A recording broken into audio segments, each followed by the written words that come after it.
So nice ఇలా performance ఎక్కువగా scope ఉన్నవి యాహ్! వస్తూ యాహ్! ఉంటే చాలా బా అనిపిస్తుంటుంది. అండ్ హరీష్ శంకర్ గారి ఎనర్జీ ఎలా ఉంటదంటే, ఆయన ఆల్‌వేస్ ఒక 4, 5 ఒకటి కూడా కాదు. ఒక 4, 5 రెడ్ బుల్ తాగినట్టే ఉంటుంది మా I know. Energy. I know. It's very fast also. Yeah! Shooting టైమ్‌లో గూడా చాలా చాలా ఫాస్ట్‌గా ఇచ్చేస్తూ ఉంటారు. హరీష్ శంకర్ గారి గురించి చెప్పాలంటే అండి, ఐ ఫీల్ లైక్ ఆయనకొక ఎక్స్‌ట్రీమ్ క్లారిటీ ఉంటుంది. అందుకే కొంచెం ముక్కుసూటిగా ఉన్న మనుషులు ఎప్పుడూ ఒక స్పేస్ ఆఫ్ ఆనెస్టీ నుంచి వస్తారని ట్రూ. నేను నమ్ముతా. Agree. I've seen my mother also. She is extremely like that. So, అదొక extreme space of honesty and మన పని మీద మనకి 100% కాన్ఫిడెన్స్ ఉన్నప్పుడే మనం అంత కాన్ఫిడెంట్‌గా ఉండొచ్చు హ్మ్. అని. అండ్ అది నేను చూసాను. I saw that. ఎందుకంటే it is not a joke. ఇంత పెద్ద స్కేల్. స్కేల్ హ్యాండిల్ చేసి, ఇంత పెద్ద రెస్పాన్సిబిలిటీ ఒక ఫాండమ్ అర్థం చేసుకొని, డైలాగ్స్ నుంచైనా, టైమింగ్స్ నుంచైనా, ప్రతి ఒక్కటి ఎంత I think it is not at all easy. And ఒక రోజులో చాలా, చాలా షూట్ చేసేవాళ్ళమండి. ఆల్మోస్ట్ 3, 4 సీన్స్ లేపేసేవాళ్ళం మేము ఒక్క హ్మ్. రోజులో. I know. Yeah! He is very fast he like is that. Extremely fast. I know. And I don't know. I really don't know how ఆయన ఎలా చేశారో ఏంటో గాని. కానీ ఆయన ఒక ఫ్యాన్ ఒక సినిమా తీస్తే ఎలా ఉంటుందో, సో ఆయనకి ఎగ్జాక్ట్‌గా మాస్ పల్స్ తెలుసు. ఎగ్జాక్ట్‌గా ఫ్యాన్స్ ఏం కోరుకుంటారు, ఏం నచ్చుద్ది. సో ఇట్ ఈస్ యాక్చువల్లీ ఒక ఇన్సిడెంట్ జరిగింది సెట్‌లో. సార్‌కి కొంచెం మొహమాటం మామూలుగా in certain 'power scenes. Star' గారికి. ఆ! ఆ! సో, సార్ కొంచెం మొహమాటం కొంచెం ఉన్నప్పుడు కాదు, కొంచెం చాలా ఎక్కువే చాలా అనిపిస్తుంది యాహ్! యాహ్! నాకైతే. చాలా ఎక్కువే మొహమాటం సార్‌కి. సో, జస్ట్ ఇలా కాన్వర్సేషన్ ముందు ముందు హ్మ్. ఇలా మాట్లాడే ఒక సీన్ ఉండింది. అండ్ ఆ సీన్‌లో ఆయన ఒక డైలాగ్ అనాలి. కానీ సార్‌కి కొంచెం మొహమాటంగా ఉంది. అంటున్నారు. పక్క నుంచి హరీష్ శంకర్ గారు, "సార్ ఫ్యాన్స్ కోసం" అంటే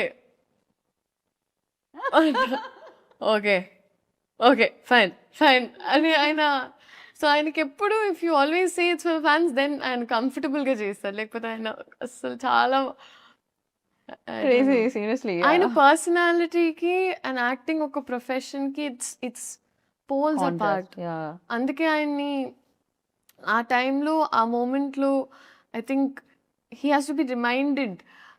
Harish Shankar garu time to time చెప్తూ ఉంటారు. మీ ఫ్యాన్స్ కోసం అంటే ఆయన అప్పుడు okay. Fine. Harish okay. Shankar గారు ఎంత తెలివైన మనిషి. ఆయన నిజంగా ఆయన కరెక్ట్‌గా ఆ డైలాగ్ కావాలి. ఎలా చెప్పించాలి ఒకసారి ఆయన మీ ఫ్యాన్స్ కోసం. ఫ్యాన్స్ కోసం అంటే ఆయన అదే అంతే. So, it was very beautiful to experience అండి. బాగా and I'm very fortunate. Right. ఎందుకంటే నాకు కూడా ఈ సినిమా ఈ టైంలో రావడం నాకు కూడా చాలా హెల్ప్ అవుతుంది. అండ్ ఇట్స్ వెరీ ఇంపార్టెంట్ నాకు కూడా. డెఫినైట్‌లీ బిగ్గెస్ట్ సక్సెస్ అవుతుంది ఫర్ యూ. ఓకే. అండ్ ఆ కాన్వర్సేషన్స్ ఎలా ఉండేవి బయట? అంటే వన్స్ షాట్ అయిపోయిన తర్వాత, కెమెరా ఆఫ్ అయిన తర్వాత, హ్మ్. బికాజ్ ఇట్స్ వెరీ లైక్ చాలా బుక్స్ చదువుతూ ఉంటారు. అండ్ అవును. చాలా నాలెడ్జ్ షేర్ చేస్తూ అవును. ఉంటారు. ఎస్పెషల్లీ పొలిటికల్లీ చాలా చాలా బిజీగా కూడా యాహ్! ఉన్నారు. యాహ్! ఆ టైం దొరికేదా అసలు?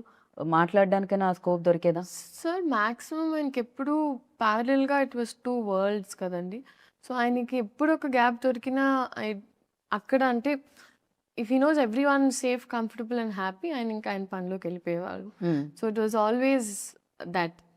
అండ్ నేను సార్ నుంచి నేర్చుకున్నది ఒకటేంటంటే it was attention to detail. I don't అంటే కొన్నిసార్లు మనం కూడా మన లైఫ్‌లో కొంచెం we get a little carried away and చిన్న కరెక్ట్. చిన్న థింగ్స్ లైక్ వెదర్ బాగున్నప్పుడు అప్రిషియేట్ చేయము. హ్మ్. ఆర్ పక్కన నడిచెళ్ళేటప్పుడు చెట్టు బాగుంటే నేను ఫస్ట్ టైం సార్ మేమందరం ఇక్కడ షూట్ చేస్తున్నామండి. సార్ షాట్ లేదని ఆయన ఎక్కడికి వెళ్ళలేదండి. అక్కడ మూవలో ఒక ఒక అక్కడే ఈ లొకేషనే. This poster that you see oh! Okay. This poster that you see ఇక్కడ కంప్లీట్ చెట్లున్నాయి పైన. హ్మ్. ఆయన ఆ బెంచ్ ఉంది కదండీ అక్కడ. సో, ఆయన అక్కడే కూర్చున్నారు. అండ్ మేము వి వర్ షూటింగ్ సంథింగ్ ఎల్స్ కొంచెం అవతల వైపు. ఆయన చూస్తే ఆయన జస్ట్ హి వాస్ అడ్మైరింగ్ చెట్లు. అక్కడ పైన ఏంటిది అని కనుక్కొని, ఇప్పుడు అది కావాలంటే ఎక్కడి నుంచి తెప్పించుకోవాలి or what is the story behind that plant. Oh! ఆయనకప్పుడు ప్లాంట్స్ మీద చాలా ఇంట్రెస్ట్ ఉందని నాకప్పుడు తెలిసింది. సో, ఆయన చిన్న చిన్న థింగ్స్ కూడా అప్రిషియేట్ చేశారు. హ్మ్. అండ్ అది నేను నేర్చుకున్నాను ఆయన నుంచి. హ్మ్. ఆహ్, మనం మర్చిపోతాం. మీకేం డెఫినెట్లీ అవును, నిజంగా కాంప్లిమెంట్ చేయడం మనం మర్చిపోతూ ఉంటాం, ఆర్ఎల్స్ దాన్ని ఆస్వాదించడం మర్చిపోతాం. Exactly, Yeah. ఎగ్జాక్ట్లీ. సో ఆ విషయం నేను అనుకున్నాను, మనం హ్యాపీగా ఉండాలంటే ఫస్ట్